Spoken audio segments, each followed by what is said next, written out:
Creo que es una hermosa reflexión sobre la vida de este gran, tremendo apóstol que conmemora la iglesia en el día de hoy, Santo Tomás, fundador de las iglesias de la India y de la Siria.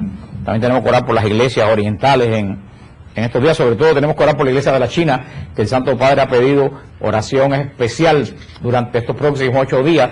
Ha pedido a todos los monasterios que oren por la iglesia de la China. El Santo Padre ha escrito una carta a la iglesia de la China. En la China hay más de 11 millones de católicos clandestinos que han sufrido, obispos que han sufrido 60 y 70 años de prisión, decenas de sacerdotes, seminaristas que están presos en las cárceles y se siguen condenando jóvenes y se siguen prendiendo y desapareciendo.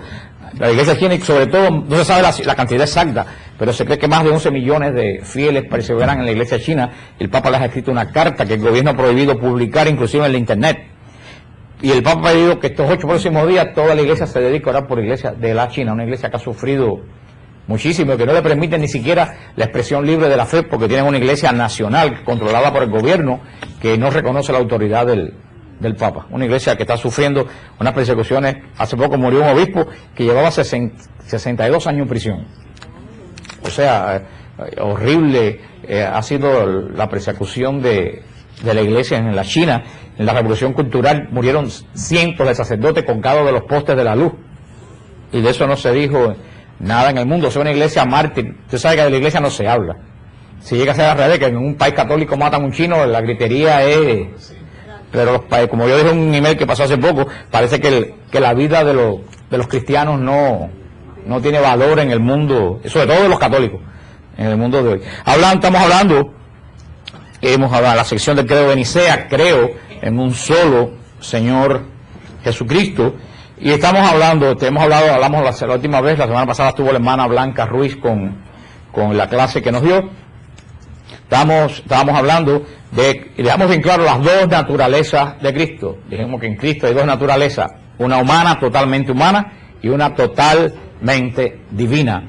Dijimos que las dos naturalezas de Cristo están no mezcladas, sino unidas una con otra y son cooperantes. La divina coopera con la humana y la humana coopera con la divina. Pero dijimos que están las dos naturalezas tan entrelazadas. Fíjate que no forman una naturaleza, son dos naturalezas totalmente distintas, pero están tan entrelazadas que no se sabe dónde termina una y dónde comienza otra. ¿Se acuerdan cómo se llama eso? Unión hipostática.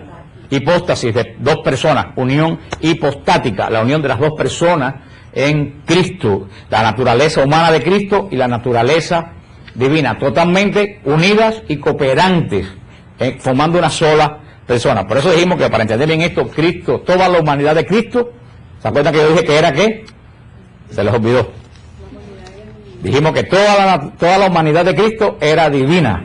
Y dijimos que toda la divinidad de Cristo era humana. Cuando dijimos que el verbo, el logos, vivía en forma, antes de la concepción, ¿vivía en qué forma? Espiritual. A la vez que el logos entra en el vientre de María y toma carne humana, deja para siempre su condición espiritual. Porque aún resucitado, Cristo no es espíritu, Cristo sigue teniendo cuerpo glorificado, que no sabemos cómo son los cuerpos glorificados, pero cuerpo físico sigue teniendo cuerpo físico. La prueba es que el sacerdote dice en la Eucaristía, esto es mi cuerpo. El que niegue que Jesús tiene cuerpo está negando la Eucaristía. Jesús resucitado tiene su cuerpo, o sea que Jesús jamás volvió a ser de condición ¿qué? Espiritual. Por eso toda la humanidad de Jesús es, ¿qué cosa? Divina. Todas las células de Jesús, la sangre, las venas, los huesos, todo en Jesús es divino. Es divino, pero al mismo tiempo, toda la divinidad de la segunda persona de la Trinidad se vuelve como humana. ¿Ustedes entienden eso? Eso es muy importante, porque la gente piensa que Jesús es alguien humano con la divinidad dentro. No, todo el verbo, tal como era espiritual, se hizo como humano, con las características divinas de Dios, siendo Dios. Por eso que con toda la sabiduría infusa, con todas las cosas, pasó. Jesús tenía sabiduría infusa, que es la sabiduría que le corresponde a él como ¿qué? Como Dios. No, sabiduría infusa, la sabiduría infusa la recibe como humano, pero tenía toda la sabiduría divina de Dios, que la recibe en él, pero al mismo tiempo tuvo que aprender como humano todas las cosas que los humanos aprendemos, tanto como caminar, como hablar, es que tuvo que estudiar la palabra de Dios, cosa increíble, tuvo que aprender todo el proceso humano, uno de los grandes misterios de Dios, que teniendo la sabiduría divina, tuvo que aprender toda la experiencia humana que los hombres aprendemos, porque si no, no hubiera sido verdadero hombre. Pues lo decimos en el credo, verdadero Dios y verdadero hombre, quiere decir que pasó por todas las etapas que pasa un hombre, menos en qué, en el pecado. Les quedó claro eso de la naturaleza y es de los grandes misterios, la obra de Cristo. La primera obra que hace Cristo, y lo dice San Agustín lo deja bien claro, lo dice San Agustín: Dios se hizo hombre para hacer al hombre Dios. Lo voy a repetir otra vez, San Agustín: Dios se hizo hombre para hacer al hombre Dios. No es que todos somos dioses, sino que, cuando digo no a los 7, que no estoy diciendo a los hombres, sino al hombre. Una palabra puede hacer una gran diferencia. Si yo dijera Dios se hizo hombre para hacer a los hombres dioses, estuviera diciendo un disparate. Yo no estoy diciendo eso. Yo estoy diciendo Dios se hizo hombre para hacer al hombre Dios. Estoy diciendo que el hombre fue creado con muchas características similares a Dios. Cuando fue creado en Adán y Eva, no tenía pecado, estaba en gracia, no conocía la muerte. O sea, el hombre tenía esas características que Dios le había dado. Eso, el hombre perdió esas características por el pecado. Cuando Cristo se hace hombre, el hombre vuelve a recuperar en Cristo todas las cosas que había perdido. Ya no por nosotros mismos, sino que las recibimos, no la tenemos ya por nosotros como lo tenía Adán y Eva, ahora la tenemos por Cristo. Porque allá ver un hombre con esas características y ese hombre ser hermano nuestro, todos nosotros ya entonces compartimos esas características en Cristo. Por eso no dice a los hombres, dice al hombre, hablando como género humano. Dios se hace hombre para elevar al hombre a Dios. Y si ustedes ven, y es uno de los grandes misterios, cuando Jesús resucitado penetra en el santuario celestial, penetra a la presencia del Padre, fíjate, es primera vez que un hombre entra al lugar santísimo. Porque voy a decir, Jesús es verdadero Dios, pero es verdadero hombre. Anteriormente a ese momento, ningún ser creado, decir como hombre, no que Dios, Cristo no es creado, Cristo se encarna, pero ningún hombre, ningún ser con cuerpo había entrado al lugar santísimo. Cuando Cristo entra, eso fue un acontecimiento cósmico. Es primera vez que un hombre penetra el lugar donde nadie puede penetrar. Y por eso que todos somos intercesores. Porque a través de Cristo que está ahí, entramos todos nosotros en la oración. Por eso que Jesús dice bien claro, Jesús no dice en ningún lugar de la Biblia, pídanme a mí para yo pedirle al Padre. Yo reto a cualquier protestante que me enseñe un versículo de la Biblia que diga eso. Los reto, me vuelvo protestante cuando me lo enseñen. Jesús jamás dice, pídanme a mí para pedirle al Padre. Jesús dice bien claro, todo lo que pidan al Padre en mi nombre le será dado. O sea, nosotros tenemos que pedirle a Jesús. Nosotros tenemos, y esa es la gran obra que hizo Jesús, nosotros podemos ir directamente al Padre. Ahora, no podemos ir, aquí llegó fulano, no, Padre, yo vengo en el nombre de Jesús, porque la obra, ¿quién la hace? Jesús. Si Jesús no abre el camino, nosotros no podemos entrar. ¿Ustedes entienden en qué se basa la intercesión de los santos y de cada uno de nosotros? Exactamente, la Virgen María, San Juan Bosco, Santo Tomás, todos estos santos van al Padre. Van al Padre, si pueden ir al Padre, todo lo que pidan al Padre en mi nombre. Van al Padre directamente, pero van en el nombre de Jesús, tal como vamos nosotros. Todo eso que los protestantes tienen al Padre como aislado y de los hombres y en el medio de Jesús llevando y trayendo las cosas. Esa no es la obra de Jesús, eso no lo dijo Jesús, eso no es evangélico. ¿Ustedes entienden eso? Lo dice Jesús bien claro, todo lo que pidan al Padre en mi nombre le será concedido. Todos podemos ir al Padre. Por eso que dice San Pedro, que todos somos sacerdotes. Todos somos sacerdotes. ¿Por qué? Porque la función del sacerdote en Israel era mediar entre Dios y los hombres. Todos somos sacerdotes porque todos podemos ir al Padre y mediar por todos los demás. Cada vez que me dan una lista de oraciones que yo la paso, toda la gente ora. Y cuando ustedes oran por esas oraciones que ustedes hacen, van al Padre a orar por otra gente en el nombre de Jesús. Eso es lo que es la intercesión, que es muy diferente a la mediación de Jesús. Lo que vamos a ver, Jesús no es intercesor, Jesús es mediador. Esa de las otras obras de Jesús. Primero vemos que la primera obra de Jesús es restaurar la humanidad nuestra. Jesús viene a restaurar nuestra humanidad caída ¿por quién? ¿Por el pecado de quién? El pecado original que lo explicamos. Nacemos fuera de la gracia. Cristo nos restituye la gracia muriendo en la cruz. ¿Por qué? Porque hasta el momento que Cristo entra en el mundo, por eso dice el Salmo, aquí estoy, Padre, para hacer tu voluntad. ¿Cuál es lo que dice el Salmo? Aquí estoy, Padre, para hacer tu voluntad. Hasta el momento que Jesús se hace hombre, ningún hombre había podido hacer la voluntad de Dios. Ni Moisés. Moisés no pudo hacer la voluntad de Dios. Ni si Moisés no entró a la tierra prometida. No hizo la voluntad de Dios, le dio un arrebato en la peña del Oreb y perdió la paciencia y la fe y le reclamó a Dios. Y Dios le dijo, no vas a entrar a mi reino. No, Moisés no puede hacer la voluntad de Dios.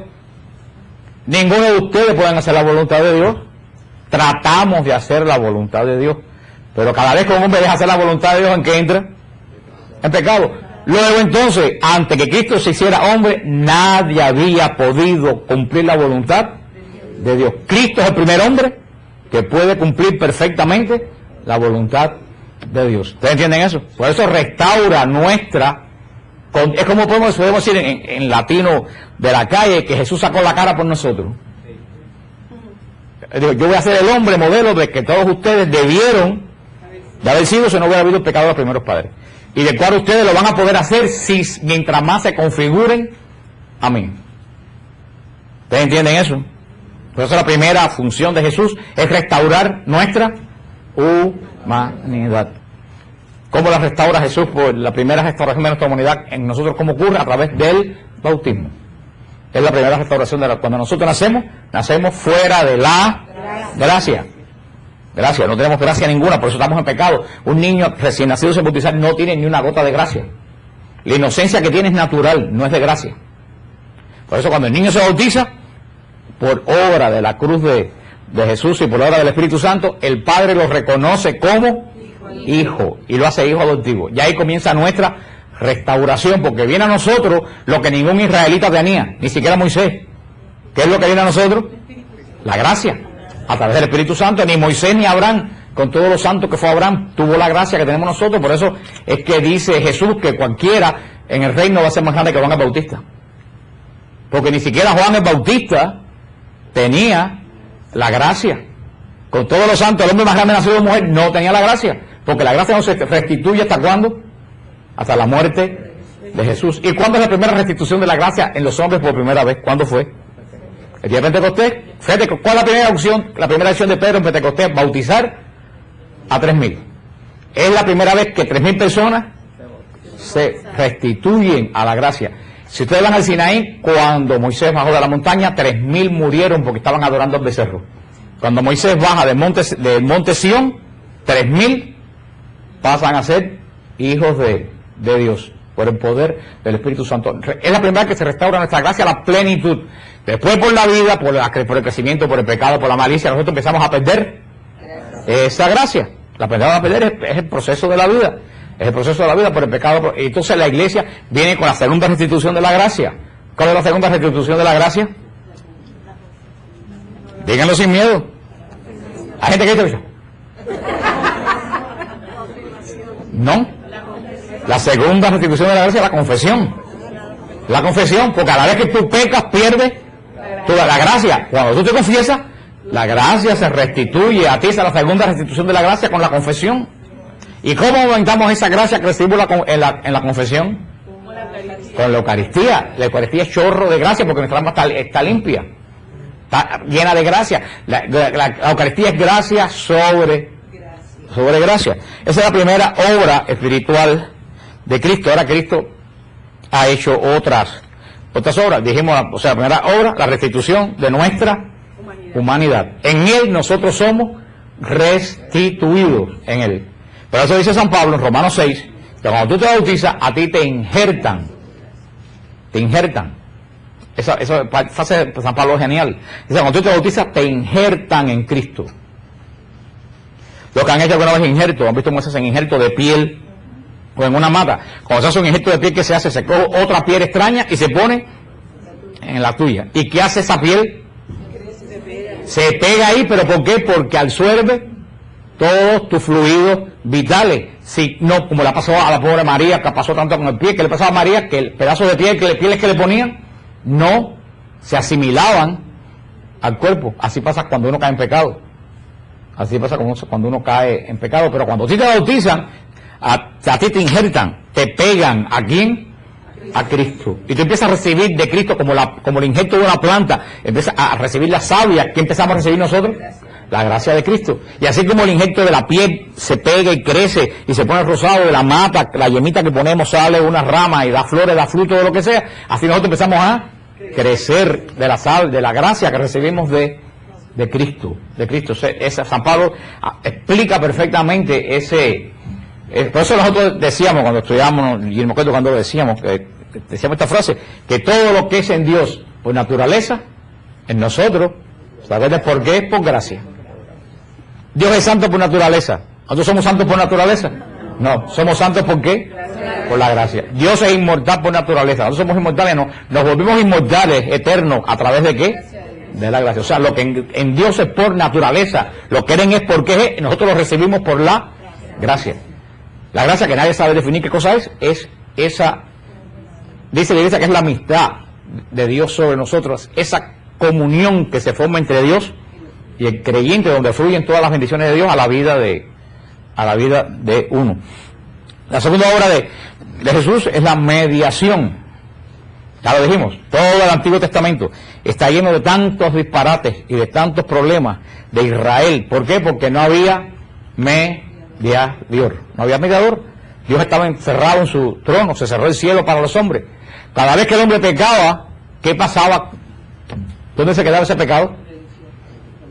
Ahí mismo, se quedaba ese pecado. El sacerdote ofrecía un becerro y le ponía las manos, pero todo eso era simbólico. ¿Cómo la sangre de un cordero puede limpiar el pecado interno del hombre? Todo eso era, lo dice San Pablo en Hebreos, todo lo de Israel era simbólico de lo que en la iglesia va a ser realidad.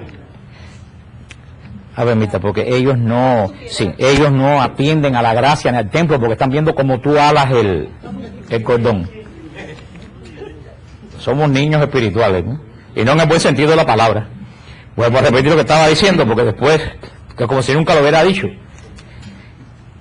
que ya hasta se me olvidó que estaba diciendo. Eso es lo que pasa por eso cuando uno está predicando uno se puede distraer, porque cuando uno se distrae se le va el hilo de la gracia que uno recibe de lo que uno está diciendo. Después por volver a empatar tiene que empezar por otro lado.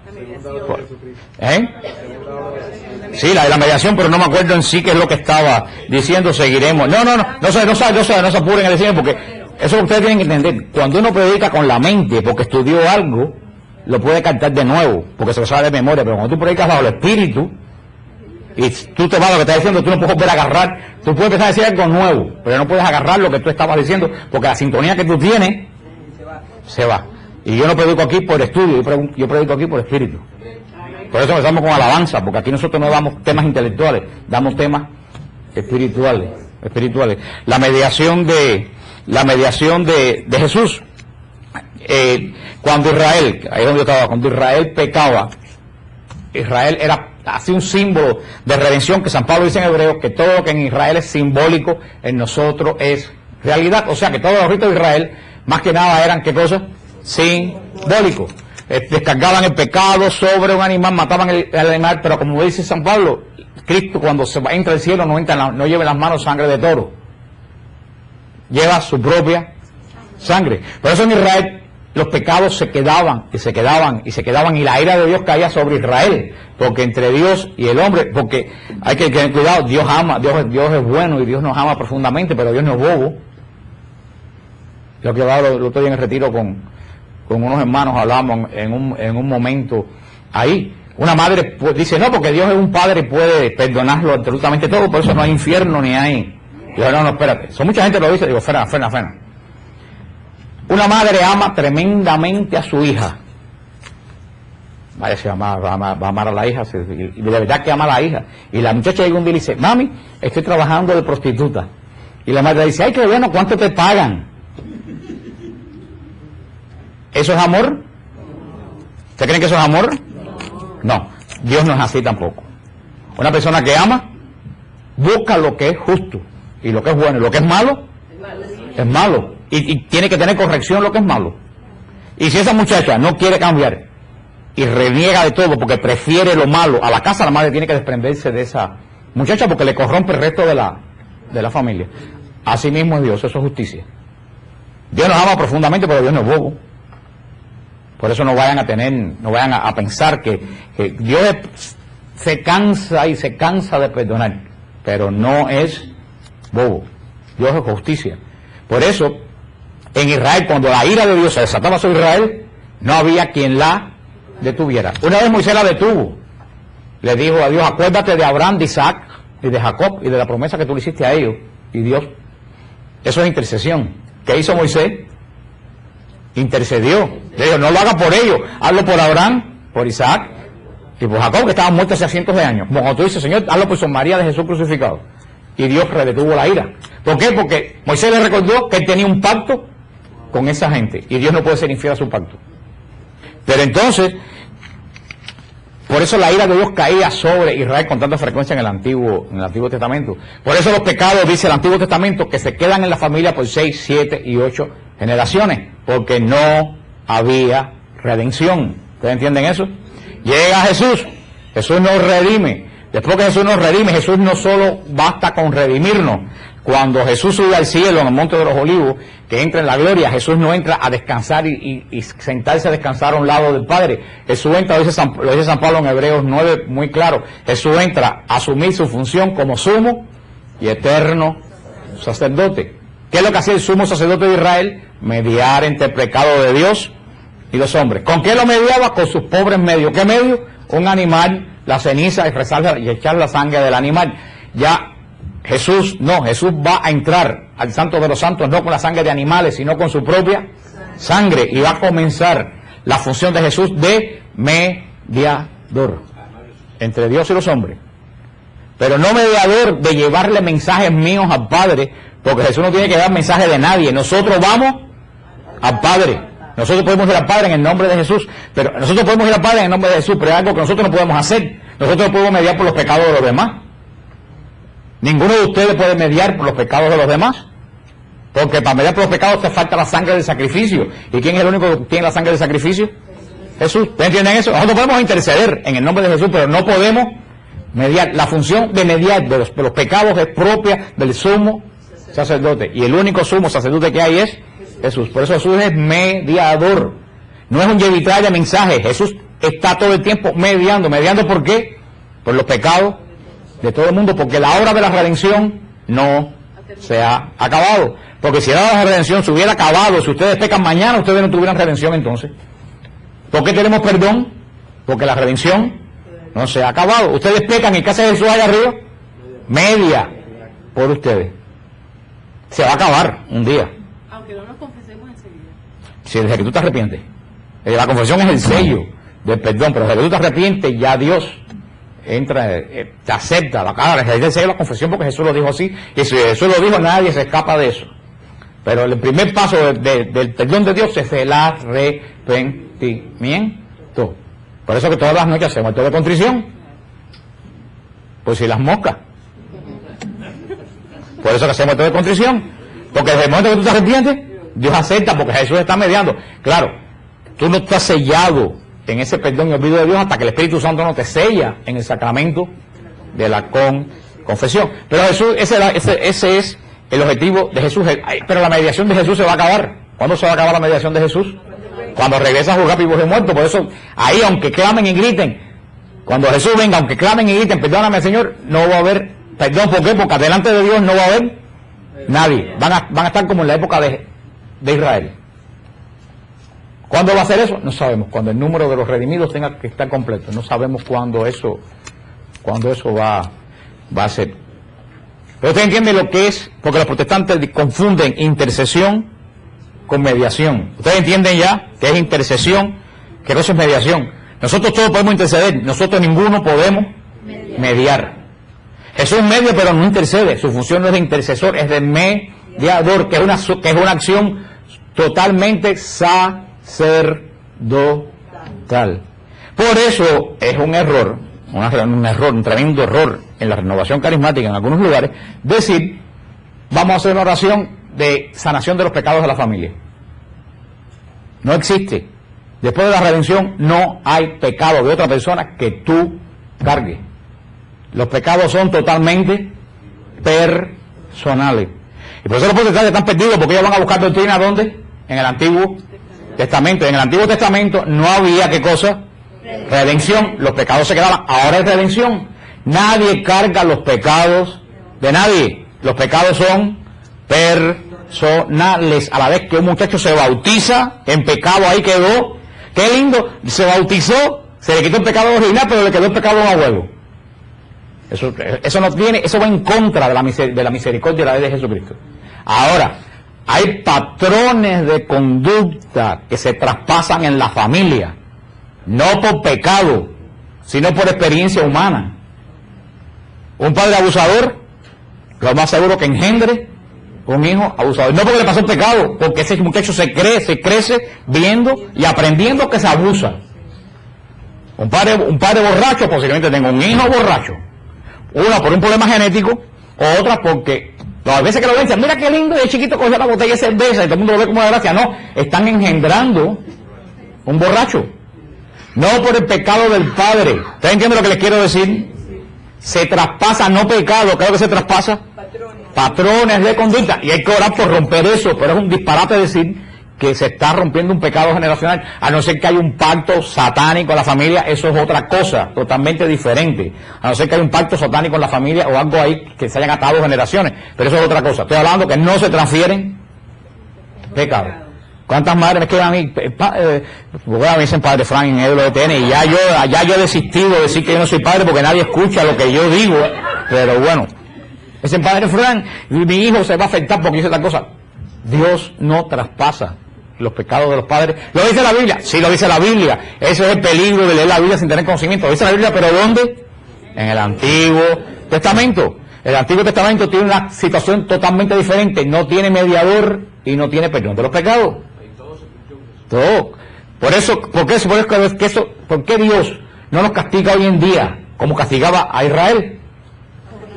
Porque tenemos mediador, tenemos un embajador de nosotros, que es hombre como nosotros, que conoce nuestras debilidades como nosotros, delante del trono de Dios. Y cuando Dios va a destruir, mira, si fuera en el Antiguo Testamento, ya Miami Beach se hubiera hundido en los abismos del infierno, porque ahí ya pasaron a Sodoma y Los Ángeles ni hablar. Pero ¿por qué no se destruye? Porque Jesús pone las llagas en el medio. ¿Cómo se llama eso? Ese cuadro que está ahí atrás. La misericordia divina. Esa es la mediación de Jesús, que cuando la ira de Dios se va a desatar, Jesús se pone entre el Padre y nosotros. Como esas madres que a veces con un hijo, un padre le va a dar un golpe y la madre se mete en el medio. Así mismo hace Jesús. Pero nosotros, esa es la segunda función de Jesús, la función de mediador. La última función, la última obra de Cristo que vamos a ver hoy es la justificación. La justificación es otra de las obras de Cristo. Dice el Catecismo, en el punto 1987, la gracia del Espíritu Santo tiene el poder de santificarnos, es decir, de lavarnos de nuestros pecados, oigan, y comunicarnos la justicia de Dios por la fe en Jesucristo. Dice el Catecismo, punto 1987. Y si hemos muerto con Cristo, creemos que también viviremos con Él, sabiendo que Cristo, una vez resucitado entre los muertos, ya no muere más, y que la muerte no tiene ya señorío sobre él. Su muerte fue un morir al pecado de una vez para siempre, mas su vida es vivir para Dios. Así también vosotros, consideraos como muertos al pecado y vivos para Dios en Cristo Jesús. Romanos 6, del 8 al 11. Sigue diciendo el Catecismo. Por el poder del Espíritu Santo, participamos en la pasión de Cristo, muriendo al pecado, y participamos en su resurrección, naciendo a una vida nueva. Somos miembros de su cuerpo, que es la iglesia, sarmientos unidos a la vid, que es el mismo. Por el Espíritu Santo participamos de Dios. Por la participación del Espíritu venimos a ser partícipes de la naturaleza divina. Por eso aquellos en quien habita el Espíritu están divinizados. Es lo que le dije ahora. Por la gracia de Dios participamos ¿de qué? De la vida divina, de la inmortalidad, de la gracia, del poder orar, del poder entrar en las regiones celestes, que es lo que dijo San Atanasio. Por eso en quienes habita el Espíritu están divinizados. En los que habitan el Espíritu. Sigue diciendo el catecismo, la primera obra de la gracia del Espíritu Santo es la conversión, que obra la justificación. Fíjate, para ver lo que es la justificación. ¿Cuál es la primera obra del Espíritu Santo en el creyente? La conversión. Esa es la primera obra del Espíritu Santo. Ustedes verán que tiene que ver con Cristo, tiene que ver mucho con Cristo. Porque acuérdense que todo lo que nosotros recibimos ahora de Cristo, lo recibimos ¿por quién? Por el Espíritu Santo. Es lo que vamos en el retiro. No se puede separar en la inhabitación trinitaria, no se puede separar del Padre ni del Hijo del Espíritu Santo, porque cada vez que hablas de uno, tienes que terminar hablando de los otros dos. Por eso la obra de Cristo dice, ¿cuál es la primera obra del Espíritu Santo? La conversión. Cuando tú andas por el mundo perdido, lo que sea, y un día te chocas con el Espíritu Santo. Tenemos que tener una cosa bien clara. El Espíritu Santo no tiene mensaje propio. El Espíritu Santo nunca ha dicho una palabra de él mismo. Todo el mensaje del Espíritu Santo, ¿de quién es? De Cristo. Y ahora una cosa, Jesús tampoco tiene mensaje propio. Y lo dijo él. Todo lo que Jesús dijo, lo sabe del Padre. Fíjate como todo está unido en lo mismo. El Espíritu Santo trae el mensaje de Cristo. Y Cristo trae el mensaje del Padre. Sí, dime. Pero el Espíritu Santo intercede por nosotros. Pero intercede para abajo. Es un paráclito. Jesús es un paráclito para arriba. El Espíritu Santo es un paráclito para abajo. Pero solo una pregunta, ¿verdad? Sí, pero él puede interceder por nosotros delante del Padre. El único intercesor. El único eso habría que estudiarlo, pero eso no es como lo presentan los protestantes. Todos los dones que vienen a la tierra vienen por intercesión del Espíritu Santo. Todo lo que va al cielo va por intercesión de Jesucristo. Por eso dice Cristo, le mandaré otro paráclito, que dice que Jesús es un paráclito. Jesús es un intercesor también, pero en el sentido de mediador entre el Padre. El Espíritu Santo para abajo intercede entre el Padre, pero no intercede de aquí para allá, sino que intercede de allá para acá. Y Cristo intercede de aquí para allá. Eso, todo lo que nosotros pedimos va por Cristo, y todo lo que recibimos viene.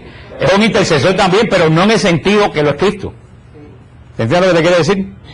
Pero si vienes a ver, la Trinidad es uno solo. Así que una obra de uno es obra de todo. Pero estamos hablando de funciones, para que no se acaben de volver locos. Sí, porque estamos hablando de personas como si fueran tres personas diferentes, pero a la larga los tres son uno. Así que tampoco no puede, pero no se rompa la cabeza con eso. Pero vamos a quedarnos aquí. Yo sé lo que tú preguntas, por qué lo preguntas, pero eso es otra cosa que queda más largo. Y si lo empiezo a explicar aquí, de aquí termina todo el mundo en electroshock. Porque no estamos preparados para eso. Y yo no doy comida fuerte para que no se atoren. Yo voy poquito a poco. Por eso tenemos la primera obra que tenemos es la conversión. Está lograda por Cristo, porque si no nos abre el camino al cielo es conversión. Pero la conversión la obra nosotros ¿quién? Porque todo lo que viene para abajo viene a través del Espíritu Santo. Y un día la obra de Cristo, de la redención, viene a mí porque el Espíritu Santo me presenta a Cristo. Nadie puede decir Jesús es Señor si no es bajo la unción del Espíritu Santo. El que convierte, el santificador del creyente es el Espíritu. Tú tienes un encuentro con Cristo porque ese encuentro te lleva el Espíritu Santo. Entonces, un día, el día que el Señor señaló, que fuiste a un retiro, que fuiste por aquel lado, tuviste una conversión. Conversión quiere decir volver a. Conversión es volver al lugar que perdiste por el pecado. Ahora, la primera obra de la gracia del Espíritu Santo en nosotros, ¿cuál es? La conversión. Ahora, la conversión obra en nosotros la justificación. Dice el Evangelio, comienzo del Evangelio en San Mateo 4, convertidos porque el reino de los cielos está cerca. Movido por la gracia, el hombre se vuelve a Dios y se aparta del pecado, acogiendo así el perdón y la justicia de lo alto. Oigan esto, lo que dice la iglesia, lo dice bien claro, léanlo en el catecismo de la iglesia, en el punto 1987 en adelante. Dice, movido por qué? Por la gracia, que el Espíritu Santo pone en nuestro corazón, la gracia. El hombre se vuelve ¿a quién? Hacia Dios. Movido por la gracia, cuando me convierto, el hombre se vuelve hacia Dios. Al volverte hacia Dios, ¿qué es lo que tú haces? Te sales del pecado, te apartas del pecado. Al volverte hacia Dios, te empiezas a apartar del pecado. Las dos cosas no coordinan. Al volverte hacia Dios, Si yo me vuelvo hacia esa bocina, me tengo que volver la espalda a aquello que está ahí. Yo no puedo estar mirando las dos cosas al mismo tiempo. Al volvernos hacia Dios, le estamos dando la espalda al pecado. Y al volvernos hacia Dios, estamos acogiendo, ¿qué cosa? El perdón de Dios. Pero no solo el perdón de Dios, estamos cogiendo la justicia de lo alto. ¿Ustedes entienden eso? Nosotros tenemos, Dios es justo, dijimos, ¿no? Es justo o no es justo, Dios es justo. La justicia de Dios antes de nuestra conversión, ¿qué cosa era? La justicia de Dios antes de nuestra conversión, ¿qué cosa era? Condenación. No, la justicia de Dios antes de mi conversión, cuando estaba en pecado, ¿qué cosa era? Condenación. Para que tú te mueres en pecado, te condena. Si tú persistes en tu pecado, si estás vendiendo crack, si estás haciendo obras malas y te mueres sin arrepentimiento, viene la justicia de Dios sobre ti. ¿Esa justicia qué cosa es? Pero cuando te vuelves a Dios por la conversión, la justicia que viene a ti es la justicia de Cristo. ¿Cuál es la justicia de Cristo? La salvación, porque como dijo el hermano, ya Él pagó por nosotros. Esa es la justificación. Que delante de Dios, ¿quién nos justifica? Jesús. Puede ser que yo sea un pecador y me digo a Dios, Dios perdóname, pero entre el perdón de Dios y mi maldad, si no hay absolutamente nada y Dios es santo y yo soy pecador, posiblemente Dios no nos perdonará. Ahora cuando yo me miro y digo, perdóname Señor, ¿quién está entre la ira de Dios y yo? La justicia de Jesús. Ya el Padre no nos mira a nosotros, el Padre nos mira a nosotros a través de ¿quién? De Jesús. Ve en nosotros una imagen de hombre igual que es su Hijo. ¿Ustedes entienden eso? Esa es la justicia, esa es la justificación. Que ya cuando Dios nos mira, ya no nos mira en pecado, nos mira en gracia. ¿Por qué? Porque nos está mirando a través de Jesús. No, eso se llama justificación, eso no tiene nada que ver con juicio personal. El juicio personal cuando tú te mueres, eso es otra cosa, no tiene nada que ver con esto. La justicia de Dios, porque veo que ustedes no han entendido. La justicia de Dios es la obra que hizo Jesús en mi vida. Hay dos justicias de Dios. Una justicia de Dios, ¿qué cosa es? ¿Qué cosa es una de las justicias de Dios? Condenación. Cuando caminas ¿en qué? En el pecado. Cuando te conviertes y vuelves a Cristo, la justicia que viene de Dios hacia ti no es de condenación, es de salvación. Porque nosotros no somos justos. Pero ¿quién es el justo? Jesús. Nosotros compartimos esa justicia. Pero no estamos hablando de justicia como de un policía. Estamos hablando de justicia de lo que es justo. Y en el contexto bíblico de cosa es justo, una persona que es agradable a Dios. No estamos hablando de justicia de policía. Estamos hablando de justo. Una persona que es agradable a Dios. Es posible que yo me mire y Dios no me mire agradable. Dios me mira agradable porque Él ve reflejado en mí, ¿a quién? A Jesús. Esa es la justificación. Ustedes, hay alguien. Dice, la justificación entraña, por tanto, el perdón de los pecados. Fue lo que entraña la justificación. El perdón de los pecados, la santificación y la renovación del hombre interior. Esas tres cosas llevan incluida la justificación.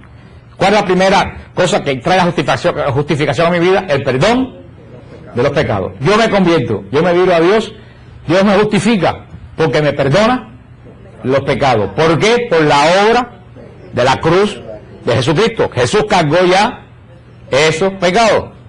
Dios me perdona, no por mí, me perdona por quién, por Jesús. Ya, primera hora de la justificación, ¿cuál es? Perdón de los pecados. Si yo tengo perdonado los pecados y el Espíritu Santo empieza a morar en mí, ¿cuál es la segunda causa de la justificación? La santificación. Tú, cuando estás lleno del Espíritu Santo y ya han sido perdonados los pecados, tú empiezas a ser santificado. Te empiezan a configurar con Cristo. Es como cuando hacen la cirugía plástica, que una persona que se quiere parecer, yo no sé, un artista, le empiezan a cortar la nariz y las orejas y le ponen, ¿le han visto esas cosas que hacen muchas veces? Y le ponen la apariencia. Esa persona está configurando una persona a otra persona para que se parezca. Ahí la cirugía plástica es que Dios nos empieza a hacer semejante a Cristo, que es el modelo perfecto de nosotros. ¿A través de qué? De la gracia. Antes tú eres chismoso, ya tú no eres chismoso, porque Cristo no es chismoso. Antes tú hacías juicio, así siniestra, ya tú no haces juicio de las personas, aquella que ya no lo hace porque Cristo no hace juicio. Tú ves que te va configurando. Y en la medida que te va arrancando lo malo, tú te vas santificando. santificando. La palabra santo viene de la palabra griega sansire, que quiere decir cortar, como con una tijera. Sansire es cortar. Uno se santifica cuando va cortando, con cosas que desagradan a Dios. ¿Y cuál es la tercera hora de la justificación? La renovación del hombre interno. Porque en la medida que tú vas largando lo malo, tú te vas renovando internamente. Y por eso después la gente dice, oye, pero ¿qué te pasó que has cambiado? La cara tuya ha cambiado. Porque uno refleja, y eso lo he visto yo cantidad, gente que llega con unas caras horribles. No, de verdad, no. Y no se ríen porque posiblemente muchos de ustedes han llegado con esa misma cara horrible. Y ustedes no se la ven y uno sí se la ve. Porque uno ve con la cara de dureza y con la cara de odio que llegan la gente aquí. Y mucha gente que llegó a retiro con una cara de odio. Mucha gente que llegó a retiro con una cara de odio y con una dureza impresionante. Porque la cara refleja lo que uno tiene adentro. Y en la medida que pasó el retiro, yo vi que las caras de esa gente se fue aflojando. Se estaban configurando en Cristo, porque antes esta persona tenía paz y Cristo lo está configurando en su paz. Luego entonces, la hora de la justificación, y ya con esto que nos queda, que es muy poquito la justificación. La primera hora del Espíritu Santo es la conversión. La conversión obra en mí, ¿qué cosa? La justificación. ¿Cuáles son las 3 horas de la justificación? Primero, perdón de los pecados. Segundo, la santificación. Y tercero, la renovación del hombre interior. Eso es lo que le falta, eso es lo que le pasa a mucha gente, que mucha gente se convierte y se justifican, pero no trabajan en estas 3 cosas. Mucha gente tiene una conversión y se quedan ahí. Lo que hablamos en retiro, no se dejan inhabitar, no trabajan en estas, porque eso te viene a ti por Cristo, pero tú tienes que aceptarlo y trabajarlo. La santificación es un trabajo de todos los días, Dice en el 1090, la justificación arranca al hombre de pecado que contradice el amor de Dios y purifica su corazón. La justificación es prolongación de la misericordia de Dios que otorga el perdón, reconcilia al hombre con Dios y libera de la servidumbre del pecado y sana. Esto lo dice el Catecismo de la Iglesia, una cosa profunda y hermosísima que ningún católico le interesa ni lo lee. Y si lo lee no lo entiende porque lo está leyendo sin la unción del Espíritu Santo. ¿Qué es lo que dice? Todo último vamos a ver. Esto es precioso lo que dice la Iglesia aquí. La justificación arranca de nosotros, ¿qué cosa? Arranca el hombre de pecado. Por eso dice que el hombre viejo, lo que decía San Pablo, arranca de nosotros la justificación. Cuando el Padre mira en mí a través de Cristo y me perdona los pecados, arranca de mí el hombre de pecado. Me encanta esa palabra. Dice, ese hombre de pecado contradice al amor de Dios. El hombre de pecado que mora en nosotros contradice el amor de Dios. Esa son la gente que reniega, la gente que pierde la paz, la gente que no entiende las cosas. ¿Por qué? Porque el hombre de pecado contradice en nosotros el amor de Dios. Dice, la justificación, dice, es prolongación de la misericordia de Dios. Aunque crean que no, todo esto tiene que ver con la misericordia divina, por eso que la misericordia divina es la devoción del siglo XXI. La justificación es la iniciativa de la misericordia de Dios. ¿Por qué? Porque si Dios no tiene misericordia, no nos puede justificar ni renovar. Dice, la justificación reconcilia al hombre con Dios y libera la servidumbre del pecado. La justificación. Eso es un tema que no se maneja mucho en la Iglesia Católica, que fue uno de los puntos de discordia con Lutero. Porque Lutero decía que la justificación era obra de la fe, y la Iglesia nunca dijo que era obra era fruto de las obras. El Concilio de Trento dice, maldito que diga el hombre que se justifique uno solo. La Iglesia nunca, o sea que la Iglesia decía lo mismo que decía Lutero, por eso ahora acaban de hacer una declaración, hace 4 o 5 años, la Confederación Luterana y la Iglesia Católica, diciendo que están de acuerdo en la justificación, que los dos estaban diciendo lo mismo, pero que no se habían entendido. Porque la Iglesia dice, espérate, por supuesto que la justificación es un don que viene de lo alto, y tú la aceptas por conversión, por lo que sea, pero yo dudo que sea fruto de lo que es la fe puramente, porque cuando tú te conviertes, al principio tú no tienes fe, tú nada más que tienes el deseo de ser bueno, y ya eso hace en ti la justificación, dice la Iglesia. Pero espérate, las obras cooperan en la justificación, no, las obras no dan la justificación, cooperan con la justificación. ¿Por qué? Porque ¿cuál es uno de los procesos de la justificación? La santificación. Y una persona que es santa tiene que dar obras santas. Porque si dices que estás muy justificado y no das obras santas, todo lo que tú dices bla bla bla. ¿Usted entiende lo que la iglesia dice? Porque si tú estás justificado, tú tienes que empezar a dar obras santas. Si tú sigues dando obras de pecado, tu justificación es bla bla bla. Eso es lo que la iglesia dice. Por supuesto que la justificación viene de Cristo y es por fe. Pero cooperan en esa justificación, ¿qué cosa? Porque mientras más obras buenas tú haces, más tú te santificas. Y más gracia tienes. Entonces, que es como una gracia. Tú recibes más gracia, más obras buenas haces. Haces más obras buenas, más gracia. O sea, es una cooperación entre la fe y la gracia. Eso es lo que ha dicho la iglesia siempre. Y la iglesia luterana lo entendió, porque si tú le preguntas a un protestante, si tú estás justificado, santificado y caes en pecado, ¿tú estás justificado? ¿Qué te van a decir? No. O sea que si viene a ver, estamos hablando de lo que los protestantes piensan, que nosotros decimos que nosotros nos justificamos por nosotros mismos. Porque yo soy bueno, yo me justifico. Y la iglesia jamás ha dicho eso. En el Concilio de Trento, al pocos días de la Reforma, lo dijo la iglesia: sea maldito el hombre que dice que se justifica por sus propios méritos. Que es lo que los protestantes piensan que nosotros creemos. Por eso yo digo que los protestantes no conocen a la iglesia católica. Yo estoy de caso que no hay ningún católico que tampoco conozca a la iglesia y le puedo explicar eso, porque la mitad de los católicos no conocen eso. Y luego, en este caso, no se habla de...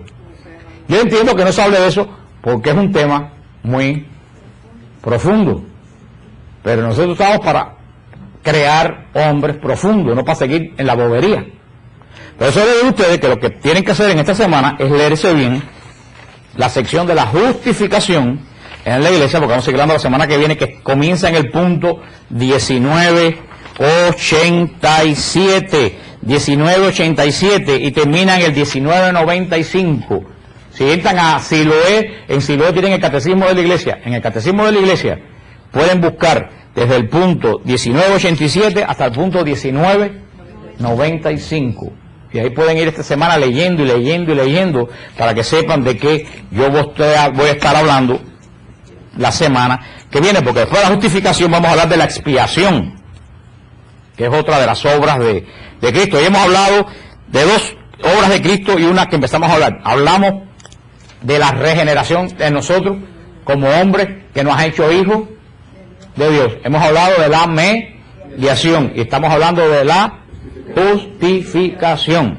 Recuérdense, la justificación comienza por la conversión nos lleva a la justificación y la justificación nos da, ¿qué cosa? Perdón de los pecados, santificación y renovación del hombre interior.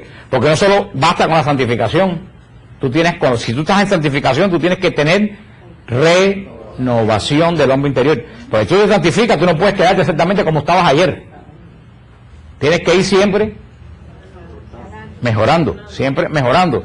Eso es lo que pasa a mucha gente, que llega a un periodo de su vida que se estancan espiritualmente y de ahí no caminan, de ahí no salen. Hay gente que se queda en el primer paso y de ahí no hay forma que puedan salir.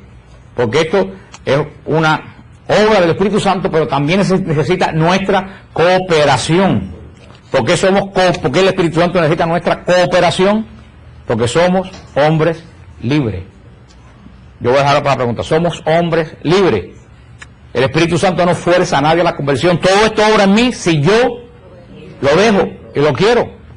Por eso, si una persona, si un marido, si un hijo, si una esposa, si una hija no se quiere convertir, no hay nadie, ni el Espíritu Santo puede hacer nada. Porque somos libres hasta para condenarnos. Dios no fuerza a nadie. Por eso tú puedes orar que un día esa persona tenga un encuentro, un retiro en algún lugar con Dios y él decida abrir su corazón a Cristo. Pero el Señor no obliga, esta obra es totalmente libre porque yo la busco. Y esa es la, porque si Dios no nos hiciera libres, es que Dios no tiene otra opción que hacernos libres. Porque Dios es profundamente libre. Dios no puede crear nada de esclavo porque en Él no hay ningún signo de atadura ni de esclavitud. Por eso que Dios no puede crear nada. Porque dice, ¿por qué Dios hizo todo el mundo bueno? Porque entonces no seríamos buenos. Si Dios nos hace buenos, entonces nosotros no somos buenos. Es como decir, qué bueno es fulano que está preso que no sale nunca los sábados. ¿Eso tiene sentido? Fulano no es bueno porque no puede salir, porque no puede. Así que fuéramos nosotros si Dios nos hiciera bueno. ¿Seríamos buenos nosotros? No. Estuviéramos obligados a ser buenos. Tú tenías una pregunta. Se te fue. Tienen que anotarla. Claro, porque la hermana tenía una pregunta. ¿Esa cooperación no se puede lograr a través de la oración? Por supuesto, eso lo vamos a ver. Pero fíjate que está muy bien la pregunta de la hermana. La oración es una obra. La oración es una obra. Obra no es coger algo. Obra en el espiritual es todo lo que sale de la voluntad del hombre. Ahí los protestantes están perdidos. Porque de primera y pata, si tú vienes a ver la fe, ¿qué cosa es? Una obra. La fe es una obra. No, mi amigo, el don de Dios es la gracia. Tú respondes a esa gracia que Dios te dio con tu fe. El don de Dios es la gracia. La fe en Dios es un don de Dios. Es tu respuesta a la gracia. Esa es la doctrina de la Iglesia católica. Dios no, porque entonces Dios fuera injusto, porque te da fe a ti y al otro no le da fe. Entonces Dios fuera injusto. Pues entonces Dios fuera injusto, porque hay mucha gente que Dios entonces la fe es de escogido, entonces siente la predestinación. No. Dios le da a todo el mundo la gracia. Y la fe es la respuesta que yo personalmente le doy a la gracia de Dios. Es decirle que sí a Dios. Y todos reciben la misma cantidad de gracia. Lo dijo Jesús, la semilla se esparce y una cayó en tierra seca, y una cayó en tierra buena, y una cayó arriba de la piedra. La gracia a Dios no le da a nadie menos gracia que a los demás, porque si no Dios fuera injusto. Dios le da. Ahora, ¿de qué depende de mi respuesta a Dios? De la calidad humana que yo sea. Y la fe es la respuesta a la gracia. Si Dios diera la fe, entonces Dios fuera injusto. La fe se la diera a unos cuantos y a los demás no se la diera. O sea, puedo ser equivocado. La manera en que yo lo tengo entendido, el hombre natural tiene capacidad de fe. Tan así que... ¿Y por qué Stalin no tenía fe? No, tiene capacidad de fe. Eso no quiere decir que la tenga o no la tenga, pero digamos, de ahí el origen... Por supuesto que todo el mundo tiene capacidad de fe. La fe en Dios... Por supuesto que todo el mundo tiene capacidad de fe, pero ¿en qué consiste que uno tiene fe y otros no? Uno acepta la gracia. La fe en Dios, y bueno, yo puedo ser equivocado, pero... No, me parece que estás equivocado de acuerdo al concepto de la Iglesia. No, puede ser. Yo voy a revisar. Yo sí te voy a decir una cosa, si tú estás entrando a la Iglesia, en la Iglesia no hay mucho que revisar. En la Iglesia, los conceptos de la Iglesia, ¿se aceptan? ¿O te vas para la esquina de ahí? No te lo digo en sentido, lo digo en sentido general, porque esa es la forma de la Iglesia. Nosotros no razonamos, la Iglesia razonó por nosotros y nos dice, este es el razonamiento apostólico. Tú te ajustas a ese razonamiento, y si no te ajustas, hermano, entonces busca tu iglesia donde esté una doctrina. No estoy diciendo a ti, lo estoy hablando cómo funciona la iglesia, no te lo digo personalmente a ti, porque venimos hoy en día queremos entenderlo todo. Y si tú crees por lo que tú entiendes, eso es gnosticismo, porque tú llegas a Dios por el conocimiento. Pero eso era vicio hoy en día de los católicos. No, me lo tienen que demostrar. No hay que demostrar nada. Esa es la fe de la iglesia. Tú aceptas la fe de la iglesia, recogí y te vas. Punto. Aunque no la entiendas. Hay cosas que yo no entiendo de la iglesia, tengo que aceptar porque es la fe de la iglesia. Punto. Y tiene 2000 años, yo era de los apóstoles. Yo hoy no tengo nada que razonar. Ahora, yo lo puedo explicar. Pero si yo lo entiendo, y ese es el dogma de la iglesia. La virginidad de María, un ejemplo. Yo no lo entiendo. Pero la tengo que aceptar porque es dogma de la iglesia. Si no lo entiendo, tengo que recoger mis matules y hacerme pentecostal o irme para la iglesia de Jesucristo ahí en el Doral. No tengo más opción. La iglesia, pero eso es un vicio hoy de los católicos que se ha metido de los protestantes. Porque yo les dije a ustedes una vez, los protestantes creen con fe intelectual. Yo solamente creo lo que yo entiendo. Lo que a mí no me lo pueden demostrar y yo no lo puedo entender, yo no lo creo. Eso es fe intelectual. Nosotros creemos con fe divina. Yo no entiendo nada, pero lo acepto. Que fue lo que le dijo Pedro en el discurso eucarístico a Jesús. Se van, le dijo Jesús, que le dijo Pedro, ¿a dónde voy a ir? Que hayan palabras de vida eterna. ¿Qué le dijo Pedro? ¿Nosotros no entendimos? Nada, pero nos quedamos. Otros no entendieron y se fueron. Esa es la fe. Ahora, lo que el Señor da a todo el mundo hombre tiene capacidad de fe, porque somos imagen de Dios. Todos tenemos capacidad de fe. Y si tú no crees en Dios, vas a creer en los astros, o vas a creer, por eso que dice alguien, que el que no cree en Dios termina creyendo en cualquier cosa. Porque el hombre es un animal de fe. Ahora, ¿pero por qué todo el mundo no tiene la misma fe? Porque la fe es una respuesta a la gracia que Dios pone en tu corazón. Un día tú recibiste esa gracia, tú tuviste la gracia y dijiste, Señor, respondo en... Perdón, creo que Dios me la dio Dios. que Dios te dio la gracia. Me dio la gracia para estar justificado. Te dio la gracia Yo para... creer, como yo creo en Dios, Bueno, hermano, perdona. que Él me ha venido dando. Perdóname. La doctrina católica, lo voy a dejar bien claro, es que la fe es la respuesta que el hombre da a la gracia. Punto. Dios no da fe, Dios da la gracia. Yo como ser humano, por esa gracia que he recibido, pongo mi confianza en Él y opto por Él. Esa es la fe. Es una respuesta a la gracia que viene de encima. A la gracia que viene, a no ser que haya una nueva encarnación, yo no sé, pero no es la doctrina que tiene la Iglesia. Esa es la forma que la Iglesia Católica lo explica. Así que yo, por lo menos yo espero a lo mejor que ustedes lo hayan entendido. El hermano puede seguir estudiando eso, pero esa es la doctrina de la Iglesia Católica. Dios no da selectivamente fe a uno y fe a otro, porque eso nos llevará a la predestinación. Y la Iglesia no cree para nada en la predestinación. La Iglesia cree que todos somos predestinados para la salvación y que yo, por mi decisión propia, me aparto de esa salvación que Dios me dio. Esa es la doctrina católica. Pero lo que decía la hermana, que ahí nos fuimos nosotros, de la oración. La oración lo que hace es que incremente en ti la gracia. Mientras más tú oras, tú recibes gracia de esto, porque es una obra. La oración es una obra de uno. Obra es todo lo que nace, que ahí fue donde nos enterramos. Obra es todo lo que nace de la voluntad del hombre. Obra no es coger una cosa y dar un pedazo de pan, no. Obra es, hablando en metafísica, que es una buena palabra, que no es lo que se usa acá, metafísica es todo lo que es espiritual. Y la palabra viene de Santo Tomás Aquino, que escribió el libro de Metafísica. Hablando metafísicamente, la fe, las obras, es todo lo que sale de la voluntad del hombre. Yo hago esto intelectualmente, yo decido orar, yo decido, eso ya es una obra. Entonces, la gracia que tú recibes, ya sentir hacer el don de la oración, tú oras, y esa oración no te da justificación, lo que te da es más gracia y más santificación, que por supuesto te ayuda en la renovación del hombre interior. Porque si tú no estás justificado delante de Dios, tú no puedes orar porque no crees en Dios. ¿Alguna otra? Dime, espérate pues. Que si yo estoy mal, si yo en un momento dado digo, Señor Jesús, ayúdame a esto que yo le pida, porque no sigo está mal lo que yo estoy haciendo, porque yo le diga, Señor Jesús, ayúdame a conseguir un trabajo, por ejemplo. Pero si Cristo dijo, podéis que recibiréis. No, pero que yo sé que uno debe ser padre en el nombre de tu Hijo Jesús. No, fíjate, porque Jesús se lo pides a Jesús. Pero mira, hija, si tú, mira, aquí estamos para aprender. Estamos para aprender bien. La forma correcta de decir, Padre, vengo a ti en el nombre de Jesús. Ahora, nosotros los católicos no somos seguidores de un Dios que no tiene cerebro. Ahora somos seguidores de un Dios que es lógica. Dios es profundamente lógico y es profundamente misericordioso.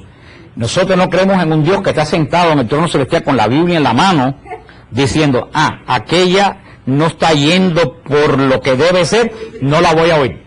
Ese Dios no es Dios cristiano. Si tú vas y pides en el nombre de Santa Bárbara bendita, porque no conoces otra cosa y lo haces con fe, Dios te lo concede, porque entonces Dios de nosotros no fuera Dios de misericordia. Si lo haces porque no sabes otra cosa, porque Dios mira el corazón de la persona, con que por eso van a haber muchas viejitas que rezan el rosario, que se van a salvar más que muchos teólogos. Porque Dios mira el corazón de la persona.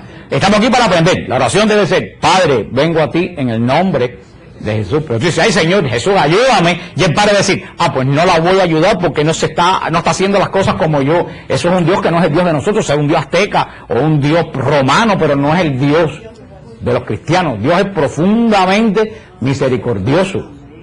Y si hay una viejita por allá que no sabe más nada que rezarle a la novena de Santa Tecla y lo hace para honrar a Dios con el corazón de Dios, Dios la oye. Porque entonces fuera un seguidor de un Dios que es un monstruo.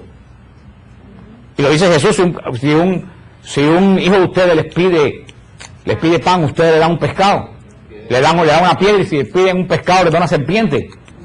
No. Aunque si un niño viene a pedirle al padre y le pide algo hablando con la lengua enredada, el padre no se lo da. Le dice, no niño, tú no estás pidiendo las cosas como yo te enseñé, yo no te voy a dar de comer hoy. ¿Un padre hace eso? No hace. Ese es el corazón del padre que nosotros los católicos predicamos. ¿Alguna otra? Entonces,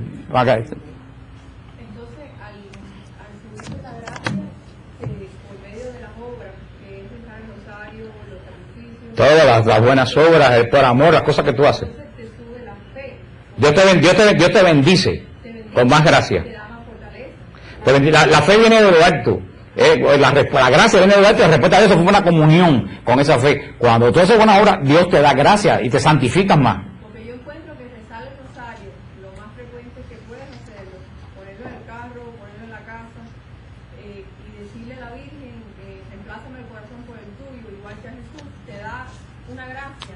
Y Te da gracia. El resultado de esa gracia es el fortaleza. Un aumento de fe, claro. Si tú tienes un aumento de gracia, puede dar un aumento de mayor fe. Si tú mientras más la gracia. Es que todo es una cooperación. Todo no es en blanco, A, B y C. En la parte espiritual todo es una cooperación. ¿Alguna otra? Dice. Yo escuchando una enseñanza como el señor Román, dice que no todo es blanco y negro. Exactamente. Exactamente. En las cosas. No es blanco. En las cosas de Dios. Exactamente. No, es gris. Dios no es una persona cerrada que está ahí arriba con un manual en la mano, mirando lo que uno hace. Yo siempre le digo, la Biblia no es para Dios, la Biblia es para nosotros. La Biblia es para nosotros, no es para Dios. Dios es soberano. Dios no necesita ninguna Biblia, es soberano. Como dijo aquella hermana aquel día, ¿por qué hizo Dios? Porque le dio la gana, punto, se acabó. Eres soberano. ¿Quién le va a decir a Dios lo que tiene que hacer? ¿Acaso yo le voy a decir a Dios lo que tiene que hacer? Hermana, que tú hace hora que estás levantando las manos ahí. Y ya terminamos con ella, porque nos pasamos. Entonces uno de pronto no sabe enfocar una oración porque entiendo yo que uno tiene que pedirle a Dios que le dé la gracia, porque cuando uno está pidiendo por una persona, que Dios le dé la gracia a una persona de tener fe, de convertirse. Tú puedes pedirle a Dios que porque debo decir, tenemos una forma de hablar. Nosotros no somos teólogos. Tú pides a Dios que le dé gracia a una persona, que le dé la gracia a esa persona, pero Dios le dio la gracia a esa persona. Lo que hay que pedirle al Señor que busque los medios que esa alma se abra a la gracia. Pero vuelvo a decir, ahora no tenemos que decir, ay, entonces ya todo lo que pedí no sirvió porque lo pedí mal. No. Es una forma que tenemos de hablar como niños. Señor, dale la gracia de que encuentre. Pero que hay una cosa, hay veces que nosotros confundimos las gracias con la gracia. Una cosa son las gracias, los favores de Dios que nos dan en la vida de dos cosas, y otra cosa es la gracia, que es la amistad de Dios que cae sobre mí por la justificación de Cristo. No, el problema es que no puedo confundir las gracias con la gracia. Pero, vamos a decir, el aceptar a Jesucristo es una fe. Es que lo dicen los mismos protestantes. Aceptar a Jesucristo, ¿qué cosa es? Una decisión personal. Ahí mismo lo están diciendo. Aceptar a Jesucristo es una decisión personal. Tú aceptas si con la gracia de Dios tú aceptas a Jesucristo. ¿Y qué cosa es aceptar a Jesucristo? ¿Qué cosa es aceptar a Jesucristo? La fe. Aceptar a Jesucristo es la fe. Vamos a orar solamente. Le digo que allá afuera están los flyers del viaje que tenemos.